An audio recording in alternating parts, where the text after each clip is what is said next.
Hey, I'm Emily. Since I was little, Mom and Dad, who never got past high school, scraped together what little they could for my college fund. They worked their butts off, believing education was my ticket to a better life. I busted my tail in high school, also I wouldn't let their sacrifices go to waste. When I got my acceptance letter to study investment management at one of the top colleges, we all cried tears of joy. My college days were hectic, but exciting. I juggled classes and a part-time job tutoring to keep some cash in my pocket. That's how I met Mark. He was a year behind me, kinda struggling with the coursework, and ended up being assigned to me for extra help. "Look, I just don't get this stuff," he'd say, scratching his head and staring down at the finance books like they were written in another language. "You will," I told him. "Just break it down into smaller pieces. Don't try to swallow it whole." Mark was easygoing with a quick smile that made the late-night study sessions less of a grind. He appreciated my help, and we hit it off, chatting about everything from music to our favorite TV shows. It wasn't long before those study sessions turned into coffee outings, then movie nights. One night, we were both at a college party, laughing over cups of cheap beer. "You know, I've always wondered why someone as smart as you hangs out with a dunce like me," he joked, nudging me with his elbow. "Guess I have a thing for lost causes," I shot back, elbowing him right back. We both laughed, and something about that night felt different. Maybe it was the buzz of the party or just the right amount of beer, but I felt myself looking at him differently. We stumbled out of the party together, leaning on each other, half walking, half dancing down the street. "So, what do you say, Em? Wanna make this a regular thing?" Mark slurred, his words sloppy, but his eyes serious. I remember laughing, the sound loud in the quiet night. "Are you asking me out, Mark?" "Yeah, I guess I am," he said, and there was a challenge in his tone, like he dared me to say no.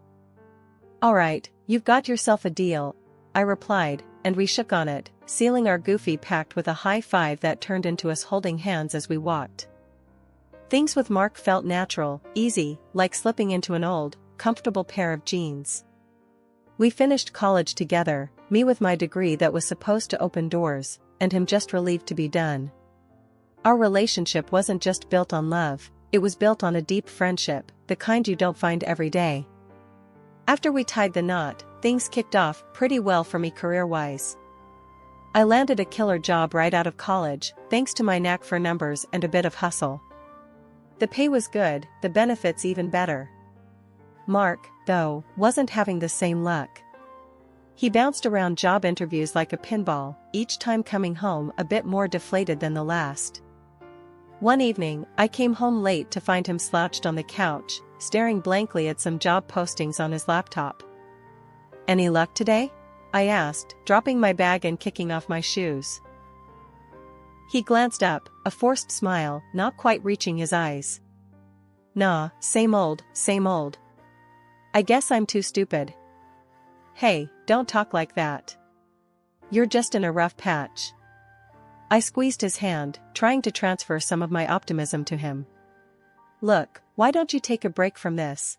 Let's go grab a bite. My treat." Mark closed his laptop with a sigh. "Sure, why not?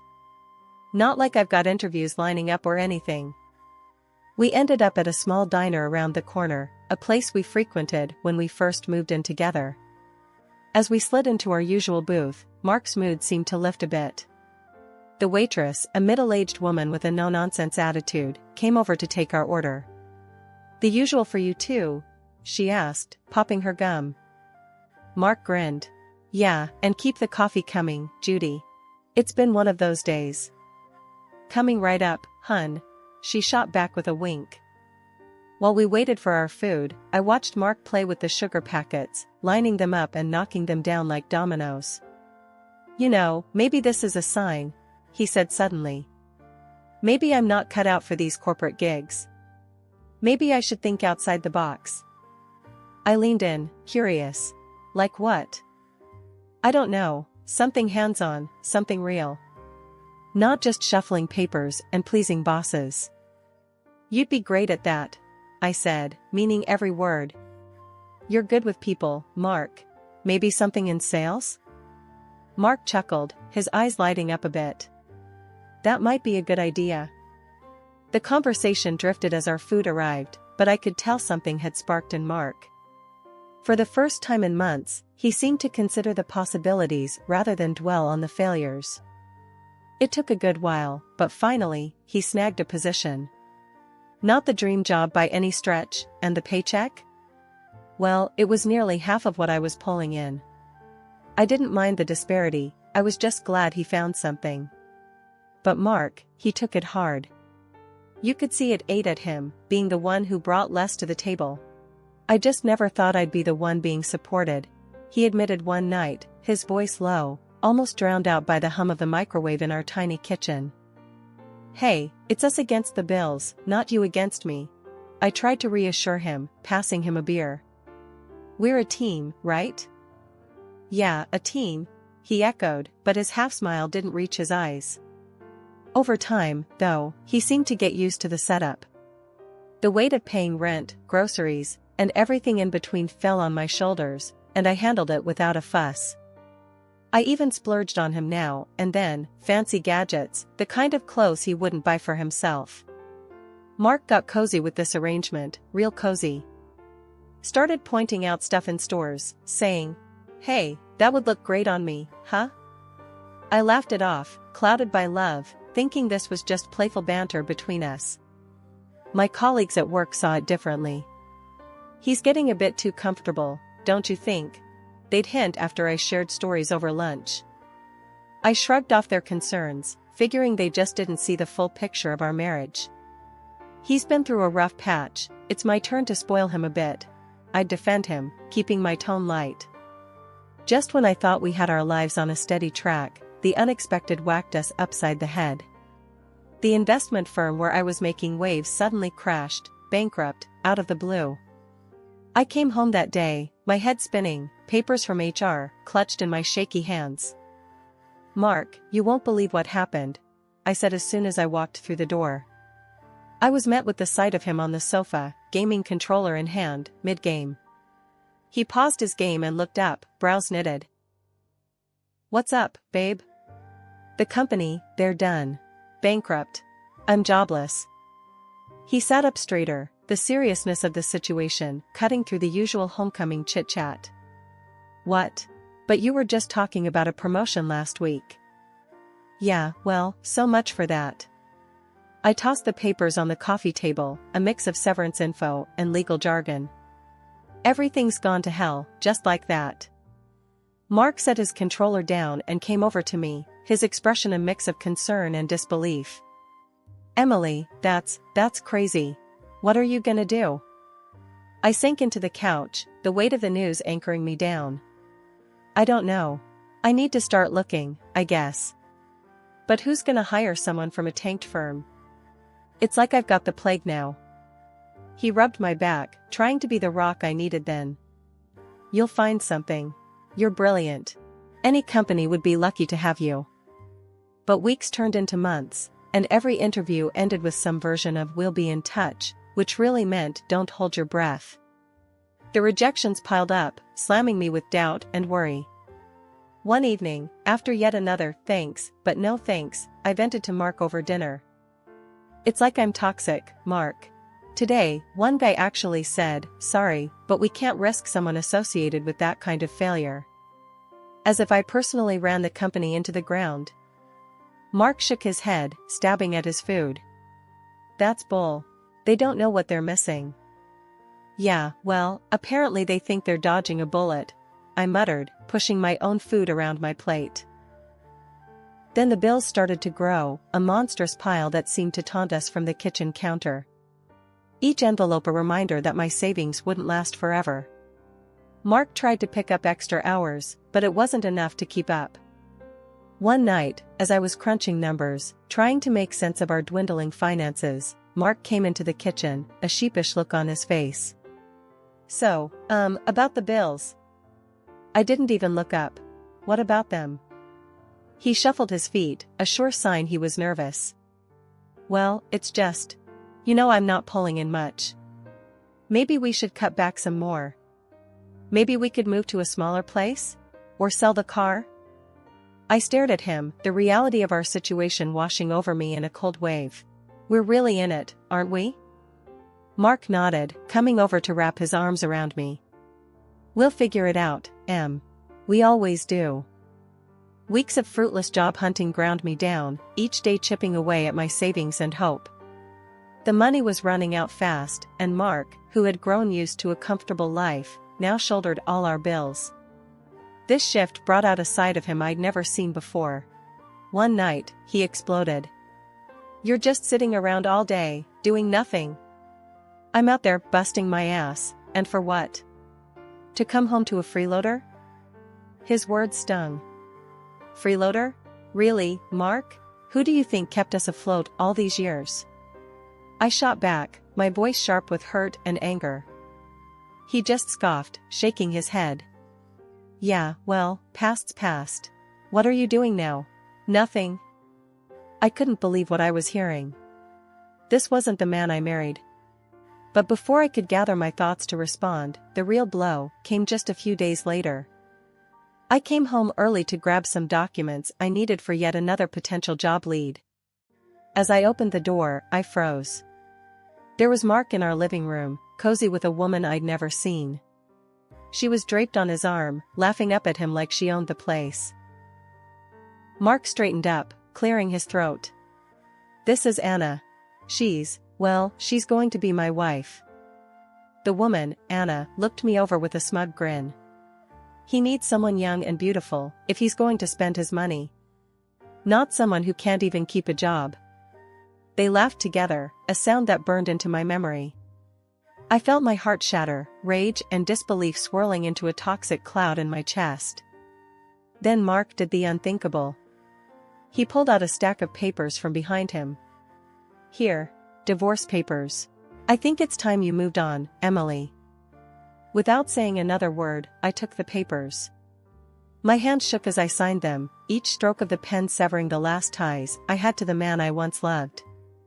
I packed my things, my movements robotic. As I zipped up my suitcase, Mark and Anna didn't even pause their celebration. The contrast between their laughter and the tight, painful lump in my throat was too much. Walking out of that apartment, suitcase in hand, felt like stepping into a void. I had no job, no husband, and suddenly, no home. The morning after I left Mark, I woke up early, feeling displaced, but determined to start over. I had spent the night at a cheap motel, the kind where you pay cash and no one asks questions. I knew I needed a plan, fast. After a stale coffee and a dry muffin from the motel's vending machine, I walked the streets, aimlessly at first. Then, I remembered a beauty salon nearby, a place I used to frequent back in better days. The owner, Linda, had always been kind to me.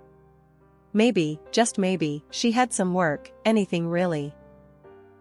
Linda was at the counter, her back turned, stocking some shelves. "Can I help you?" she called out without looking. "Linda, it's Emily. I was wondering if you had any work available." "Anything at all," I said, my voice a mix of hope and desperation. She turned around, her face lighting up with recognition, then concern. "Emily? Honey, what happened? You look like you've been through the ringer." I sighed, the story spilling out of me, the job loss, Mark's betrayal, the divorce. She listened, her expression softening with each word I said. "Oh, sweetie, I'm so sorry. Let's see what we can do for you." She pondered for a moment, tapping a finger on her lips. "You know, I need someone to help manage the front desk, answer phones, schedule appointments. You think you could handle that?" I nodded eagerly. "Yes, absolutely. I'd be grateful for any opportunity, Linda."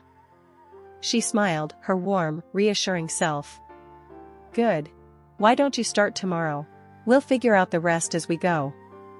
And hey, about a place to stay, the apartment above the shop is empty. It's not much, but it's clean and safe.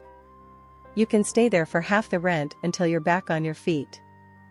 I was overwhelmed, tears pricking at the corners of my eyes. "Linda, thank you. This means so much to me." "None of that now," she waved off my thanks. You'd do the same in my shoes. Let's not make it a big deal. Just be here at 8 tomorrow, bright and early. The next few weeks were a blur of learning and adjusting. Linda showed me the ropes, and I picked up the nuances of the beauty industry quicker than I thought. It was like I was slowly piecing myself back together, finding a new purpose in a place I hadn't expected. Mark and my old life seemed like a distant memory, a bad dream that had loosened its grip on me. I worked hard, stayed late when needed, and slowly, I began to feel whole again. But it wasn't just about surviving anymore, I was starting to thrive. Linda noticed too. "Emily, you've really turned this place around," she said one evening as we were closing up. "I'm thinking about expanding, opening another location. What do you think about running this one for me if I do?" The offer took my breath away. "Really? Linda, are you serious?" "As a heart attack," she chuckled. "Think it over. No rush." As I walked up to my little apartment above the shop, I realized that this, right here, was my fresh start. My chance to rebuild not just my career, but my life. Running the beauty salon started to feel like second nature. Every day, I put in all I had, and Linda noticed. One morning, as we were gearing up for another busy day, she came in with her usual spark. "Morning, Em. How's our little empire doing?" Linda grinned, checking the schedule packed with appointments. "Booming," I replied, flipping through the day's bookings. "We might even need to think about hiring more hands soon." "That's what I like to hear," she said, clapping her hands with excitement. "Actually, that's kinda what I wanted to talk to you about today." "Oh? What's up?" I asked, curious about the tone in her voice. Linda motioned towards her office. "Let's step into my lair for a sec." Once we were settled behind closed doors, Linda leaned forward, all business. "Look, Em, you've made this place shine. I've been thinking a lot about how we can grow, not just here, but really expand our reach." I felt a mix of nerves and excitement. "Are you talking about opening another location?" "Not just another salon, Em. I'm talking big. I'm planning a whole network of salons, and I want you in on it, not just as a manager, but as a co-owner. We'd split everything 50-50. Her words hit me like a wave. "Co-owner?" I echoed, the weight of the offer sinking in. "Yes," Linda nodded firmly. "I've seen what you can do, and I trust you. You're ready for this, and I want us to tackle it as partners. What do you say?" The possibility of stepping up like this was both thrilling and daunting. Well, Linda. I'm honored. And yeah, a bit freaked out." Linda laughed, that hearty sound that always put me at ease. "Good. A little fear keeps you sharp. Think about it, but I'm serious. We could make a real go of this." We hashed out some preliminary ideas right there, brainstorming into the afternoon. The thought of co-owning a business was huge, but with Linda by my side, it felt possible. The next few weeks, I dove into preparations. Hiring, training new staff, and overseeing the salon operations became part of a larger plan. Our clients noticed the positive changes, and the buzz was infectious. Linda and I spent evenings at a local cafe, laptops open, plans sprawling across the table. We talked leases, decor, branding, every detail of our expansion. Finally, the day came to announce our plans to the staff. Everyone gathered around, excited and a bit anxious about the future. "Ladies and gentlemen," Linda started, her voice brimming with pride, "thanks to your hard work, and especially Emily's leadership, we're expanding. And Emily here isn't just going to be your boss. She's going to be my partner in this venture. We're in this together." The team cheered, and I felt a swell of pride and determination. This was my shot, our shot, to build something lasting. It had been 7 years since the divorce, and life had moved on. I was in one of my salons, chatting with Mrs. Peterson, an elderly client who loved getting her hair done here every month. We were laughing about something trivial when the door swung open, and there he was, my ex-husband, Mark, with Anna, the same woman he had left me for. I stiffened, but before I could say a word, Mark burst out laughing, loud enough for everyone in the salon to hear. Look at this, Emily has become just a simple hairdresser. What a waste of all that fancy education. Anna chimed in, her voice dripping with disdain. Yeah, what a total loser. Guess the high-flying job didn't work out, huh? The room fell silent, the air thick with tension. I felt every eye in the place on me, waiting to see how I'd respond. But before I could gather my thoughts, Mrs. Peterson stood up from her chair, her cape still draped around her. She pointed a manicured finger at them, her voice sharp as a tack. You two ought to shut your mouths. This woman here, she waved her hand at me, owns not only this salon but a whole chain of them. She was just named one of the most successful young entrepreneurs in the country. Mark's laughter died in his throat. He looked like he'd been slapped. Anna's face went from mocking to shocked in an instant. And another thing, Mrs. Peterson continued, her eyes narrowing. I live next door to you clowns. Mark, you're hardly ever sober, and you get fired from your job so often it's a wonder you have any work at all. Mark's face turned beet red, from embarrassment or anger, I couldn't tell. He grabbed Anna's arm, muttering something under his breath about leaving. As they headed towards the door, Anna suddenly whirled around and stormed back in, Mark trailing helplessly behind her. I want my hair done here, and I want you to do it, Emily, Anna declared, standing defiantly in the middle of the salon. Her voice was loud, her tone brazen, as if challenging me directly. I raised an eyebrow, taking in her audacious demand. Sure, I can do that. It'll be $250 for a cut and style with me. Her confidence wavered, her eyes widening at the quote. What? I'm not going to spend a quarter of my salary on some hairstyle. Mark, looking defeated and embarrassed, tried to pull her away again. Come on, Anna, let's just go. They left for good this time, with Anna still muttering under her breath about the prices. I watched through the window as they got into an old car that looked like it had seen better days. As the days turned into weeks, the incident with Mark became just another story that added to the rich tapestry of my life's unexpected turns. The salons were thriving, and with each passing day, I found more reasons to look forward with optimism rather than backward with any regret.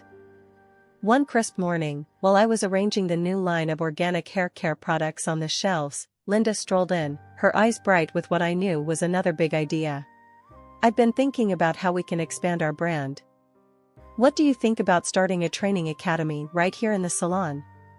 We could teach the next generation of stylists, pass on what we've learned.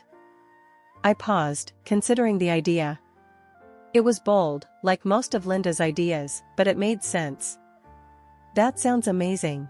We've got the space, and it could really set us apart from the competition, I replied, my mind already racing with the possibilities. Exactly my thought. Linda clapped her hands, her enthusiasm infectious. And I want you to lead this project, Em.